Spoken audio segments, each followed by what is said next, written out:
നമസ്കാരം. സംസ്ഥാന പോലീസ് മേധാവി സ്ഥാനത്തേക്ക് മത്സരം മുറുകുമ്പോൾ കൂടുതൽ സാധ്യത വിജിലൻസ് മേധാവി യോഗേഷ് ഗുപ്തയ്ക്കോ?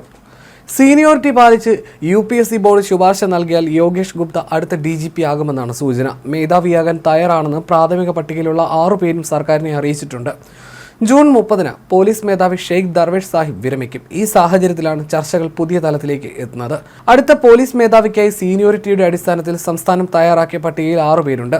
നിതിൻ അഗർവാൾ, രവാഡ ചന്ദ്രശേഖർ, യോഗേഷ് ഗുപ്ത, മനോജ് എബ്രഹാം, സുരേഷ് പുരോഹിത്, MR അജിത് കുമാർ എന്നിവരെല്ലാം പോലീസ് മേധാവിയാകാൻ തയ്യാറാണ്. മെയ് ആദ്യത്തോടെ ഈ പട്ടിക കേന്ദ്രത്തിന് കൈമാറും. 30 വർഷം സർവീസ് പൂർത്തിയായവരെന്ന മാനദണ്ഡത്തിന്റെ അടിസ്ഥാനത്തിൽ തയ്യാറാക്കിയതാണ് ഈ പട്ടിക.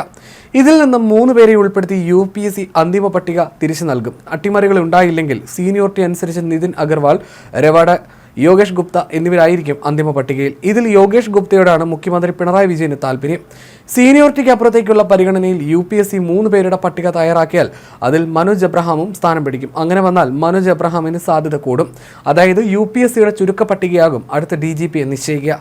കഴിഞ്ഞ 2 തവണയും സീനിയോറിറ്റി മാനിക്കാതെയാണ് UPSCയുടെ ചുരുക്ക പട്ടികയിൽ നിന്നും പോലീസ് മേധാവിയെ പിണറായി സർക്കാർ നിശ്ചയിച്ചത്. അനിൽകാന്തും ഷെയ്ഖ് ദർവേഷ് സാഹിബും പോലീസ് മേധാവിയായത് സംസ്ഥാന സർക്കാരിന്റെ വിവേചന അധികാരത്തിന്റെ കരുത്തിലാണ്. അതിനിടെ മനോജ് എബ്രഹാമിന് DGPയായി സ്ഥാനക്കയറ്റം ലഭിക്കുന്ന ഒഴിവിൽ MR അജിത് കുമാറിനെ വീണ്ടും ക്രമസമാധാന ചുമതലയുള്ള ADGP ആക്കാനും നീക്കം തുടങ്ങി. ചുരുക്കത്തിൽ കേരള പോലീസിന്റെ തലപ്പത്തിൽ വൻ മാറ്റങ്ങളുടേതാണ് ഇനിയുള്ള 2 മാസം. ഇതിന്റെ സാഹചര്യത്തിലാണ് പുതിയ വിവാദങ്ങൾ ഉയർന്നു വരുന്നത്. ഈ 30-ന് മനോജ് എബ്രഹാമിന് DGP റാങ്ക് ലഭിക്കും. ഇതോടെ പുതിയ ക്രമസമാധാന ചുമതലയുള്ള ADGPയെ നിശ്ചയിക്കേണ്ടി വരും. വേണമെങ്കിൽ ക്രമസമാധാന ചുമതല DGP റാങ്കിലുള്ള ഉദ്യോഗസ്ഥനിൽ നിലനിർത്തുന്ന തീരുമാനവും എടുക്കാം. അങ്ങനെ വന്നാൽ മനോജ് എബ്രഹാം ക്രമസമാധാന ചുമതലയിൽ തുടരും. ഈ 30-ന് K പത്മകുമാർ വിരമിക്കുന്ന ഒഴിവിലാണ് മനോജ് എബ്രഹാമിന് DGP റാങ്ക് ലഭിക്കുന്നത്. അപ്പോൾ അജിത് കുമാറിനെ ക്രമസമാധാന ചുമതലയിൽ തിരികെ കൊണ്ടുവരാനാണ് ചില ചരടുവലികൾ. എന്നാൽ ജൂലൈ 1-ന് അദ്ദേഹത്തിനും DGP റാങ്ക് ലഭിക്കുന്നതിനാൽ 2 മാസമേ ADGP കസേരയിൽ ഇരിക്കാനാകൂ.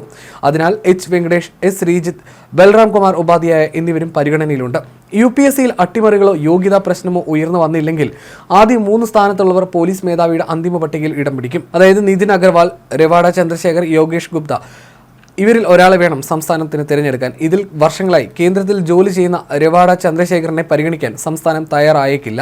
മാത്രമല്ല, കൂത്തുപറമ്പ് വെടിവെപ്പ് സമയത്ത് രവാഡായിരുന്നു കണ്ണൂർ ജില്ലാ പോലീസ് മേധാവി. അതിനാൽ CPM-ഉമായും അത്ര നല്ല ബന്ധമല്ല. അതോടെ നിതിൻ അഗർവാൾ, യോഗേഷ് ഗുപ്ത എന്നിവരിലേക്ക് മത്സരം ചുരുങ്ങും. നിതിൻ അഗർവാൾ BSF മേധാവിയായിരുന്നു. പിന്നീട് കേന്ദ്രം കേരള കേഡറിലേക്ക് മടക്കുകയായിരുന്നു. യോഗേഷ് ഗുപ്തയെ DGP ആക്കിയാൽ അദ്ദേഹത്തിന് 2030 വരെ സർവീസ് ഉണ്ട്. നിലവിലെ പട്ടികയിൽ 4-ാം സ്ഥാനമാണ് മനോജ് എബ്രഹാമിന്. അതുകൊണ്ട് തന്നെ സ്വാഭാവിക നടപടികൾ മാത്രം ഉണ്ടായാൽ അന്തിമ പട്ടികയിൽ ഇടം പിടിക്കില്ല. പക്ഷേ BSF ഡയറക്ടർ സ്ഥാനത്ത് നിന്നും കേന്ദ്രം മാറ്റിയ നിതിൻ അഗർവാളിനെതിരെ UPSC നിലപാടെടുത്താൽ മനോജ് എബ്രഹാമിന് സാധ്യത കൂടും.